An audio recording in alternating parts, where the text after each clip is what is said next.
Bon matin et quel plaisir d'être ensemble ce matin. Merci de nous permettre d'être avec vous ce matin à votre lever et de lire la parole de Dieu ensemble. Je suis dans Luc, le chapitre 17 et les versets 20 à 25 ce matin. Et on lit ceci. Les pharisiens lui demandèrent, « Quand donc vient le règne de Dieu, le royaume de Dieu? Quand ça vient? » Quelle question? Quand?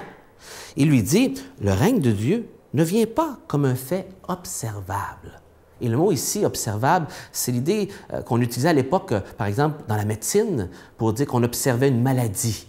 Et il dit, le royaume de Dieu ne vient pas comme un docteur va observer un patient à la progression et documenter les informations de manière chronologique, organisée et tout. Ça ne vient pas comme ça. OK? Mais comment est-ce qu'il vient? Il dit ceci, on ne dira pas « le voici » ou « le voilà ». En effet, le règne de Dieu est parmi vous. Parmi vous. Qu'est-ce qu'il veut dire par là?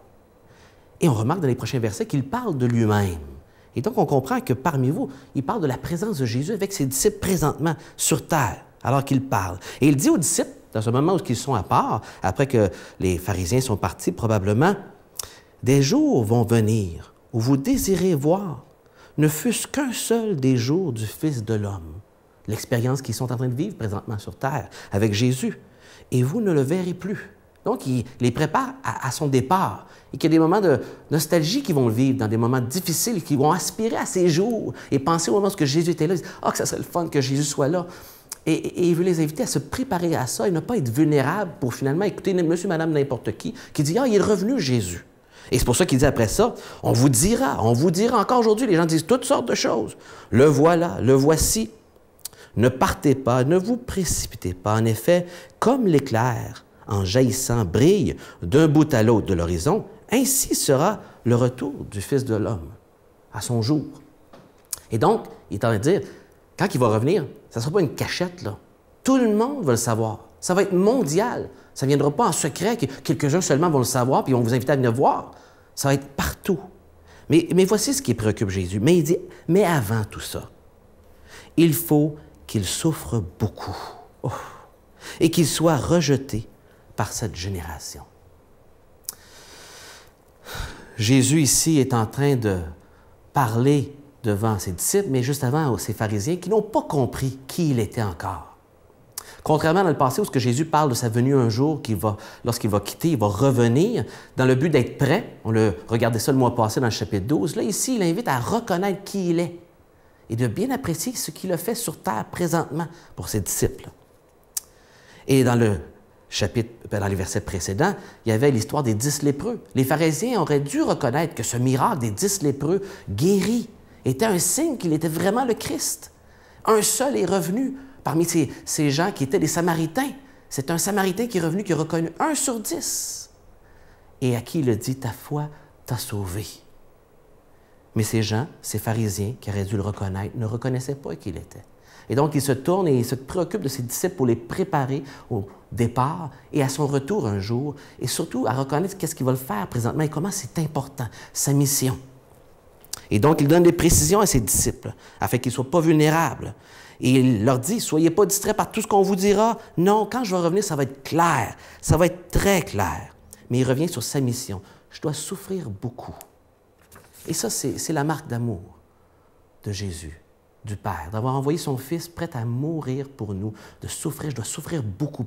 Pourquoi beaucoup? Parce qu'il y a beaucoup de pécheurs. La moisson est grande. Il y a beaucoup de péchés à pardonner. Et il y a donc une grande souffrance pour payer pour ses péchés. Et Jésus le sait. Et comme homme, il sait qu'il va devoir passer par là et ça le préoccupe. Et il doit préparer ses disciples pour ce jour qui va les troubler grandement.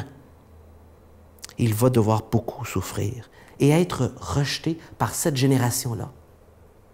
Et comme les disciples à cette époque et les gens de cette époque qui ont rencontré Jésus, notre génération a besoin de prendre une décision, présentement, de reconnaître qui est Jésus, tout comme à l'époque de Jésus, ou de le rejeter, malheureusement, et de manquer le bateau, de manquer l'opportunité.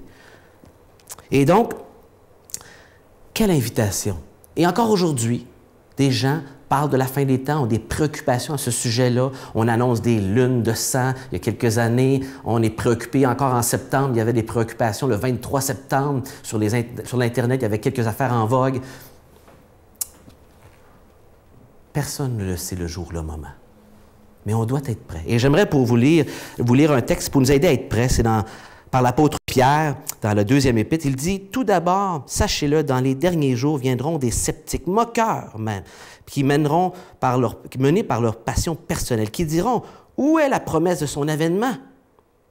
Qui diront, car depuis que les pères sont morts, tout demeure de même, dans le même état que le début de la création. » Ils vont dire, « Ben voyons donc, ça fait longtemps. » Et il y a une chose, en tout cas, mes amis, que vous ne devez pas oublier, dit Pierre. Pour le Seigneur, un jour est comme 1000 ans et 1000 ans comme un jour. Il n'est pas lié par le temps. Le Seigneur ne tarde pas à tenir sa promesse, alors que certains prétendent qu'il a du retard. Mais il fait preuve de patience envers vous, ne voulant pas qu'aucun périsse, mais que tous parviennent à la repentance. Que le Seigneur bénisse sa parole.